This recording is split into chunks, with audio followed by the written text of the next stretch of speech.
আজকের ব্লগটা শুরু সোনামুখী কলেজ থেকে। রাস্তায় যেতে যেতে একটা সৎসঙ্গ বিহার, একটা মন্দির কি দেখতে পেয়েছি, চলো একটু দেখা যাক। মানে মন্দিরে ঢোকার আগে একটা কি গাছ, এটা একটা কলা গাছের মতন পাতা, এটা যদি তোমরা কেউ জেনে থাকো তো অবশ্যই কমেন্ট করে জানাবে। কলা গাছের মতন, এটা কি গাছ আমরা জানি না, ঠিক আছে। এটা হলো সৎসঙ্গ বিহারের বাইরের গেট। গেটটার রং সাদা আর রৌদ্রে আরো চমৎকার দেখতে লাগছে।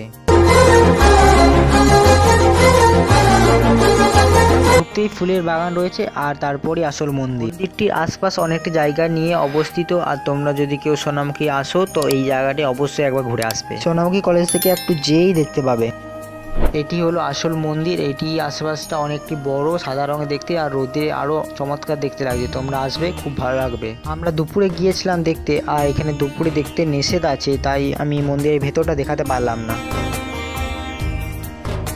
মন্দিরের সামনেটা অনেকটা ফাঁকা জায়গা রয়েছে, আর সেখানে বিভিন্ন রকম ফুলের বাগান রয়েছে, আর একদিকে রয়েছে বড় বড় গাছপালা। পরিবেশটা কত সুন্দরই না লাগছে, সত্যি এখানে এসে খুব ভালো লাগলো। ভিডিওটা যদি একটুকুনো ভালো লেগে থাকে তবে লাইক করবে আর অনেক অনেক শেয়ার করে দেবে, আর নতুন নতুন ব্লগ পেতে চ্যানেলটিকে সাবস্ক্রাইব করে পাশে থাকো।